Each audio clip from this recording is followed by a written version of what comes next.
mais accueillir son Excellence le ministre. Merci pour tout. Merci beaucoup, monsieur le recteur, magnifique pour la parole. Bon, généralement, quand je viens à l'église, c'est vraiment pour prier et partir comme tout autre chrétien. Et j'ai le malheur peut-être d'être un chrétien à part. Partout où j'arrive, on me donne la parole à la fin du culte pour que je dise quelque chose. Mais je suis satisfait du travail qui est ici. Ma femme a étudié ici et beaucoup d'autres amis ont étudié ici. Et donc je connais la valeur scientifique et morale de l'université de Bukavu.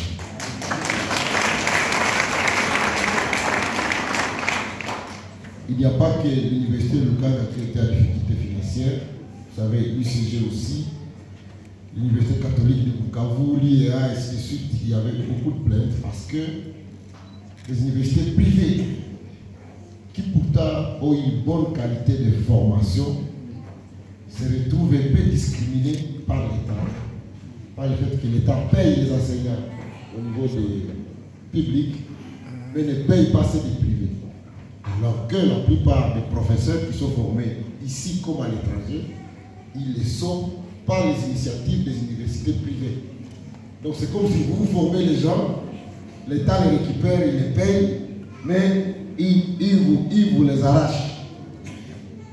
Donc c'était une grande préoccupation et même quand j'étais député, nous avions organisé Malouma nous avait demandé qu'on fasse une proposition de loi pour faire en sorte que les professeurs privés soient aussi payés au même titre que les publics. Mais à cette époque, ça n'avait pas abouti puisque la remarque du juriste, c'était que c'était une compétence du gouvernement. On appelle ça les matières du règlement et non pas les matières législatives. Donc, comme par miracle, c'était une semaine avant ma nomination, j'étais allé au ministère de l'Enseignement supérieur pour un dossier similaire qui concernait l'INPG Goma.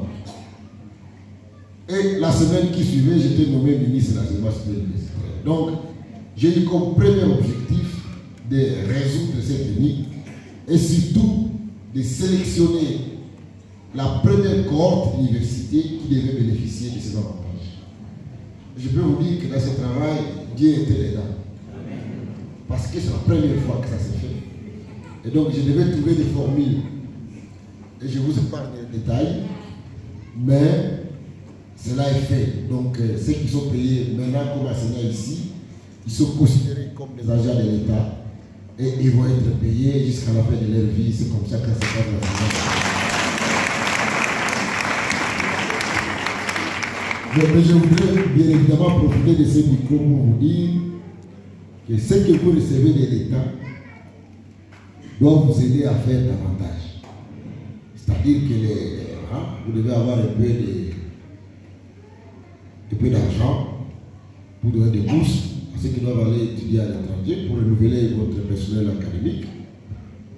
Vous devez avoir aussi un peu d'argent pour renforcer vos infrastructures.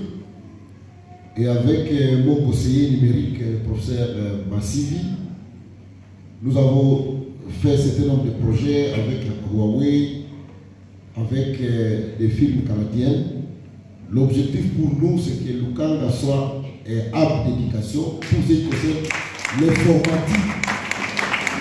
Donc j'espère que tous ces projets vont passer et que nous allons avoir ici des infrastructures qui permettent la recherche et la formation de pointe pour ce qui concerne l'informatique. Sinon, je voulais aussi vous dire que les LMD, moi je l'ai connu ici à l'Université de Lukanga. Je n'étais pas encore étudiant, mais j'ai connu les LMD ici. Donc si aujourd'hui la République tout entière reconnaît à moi l'homme qui a introduit et implémenté les LMD à la République démocratique du Congo, c'est grâce effectivement à la grande expérience que Lukanga avait déjà. Et je voudrais vous encourager à pouvoir jouer un rôle de leader puisque vous l'avez déjà fait, vous devez être à la pointe et c'est vous qui devez diffuser aux autres.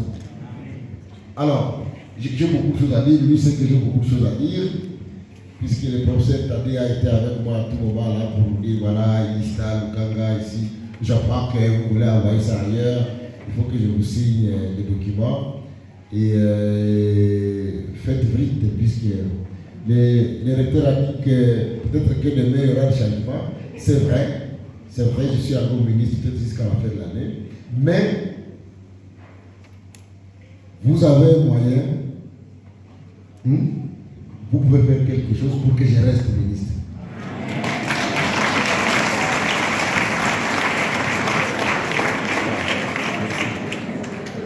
C'est vrai qu'aujourd'hui c'est vrai, mais vous avez les moyens de faire que moi je devienne encore ministre.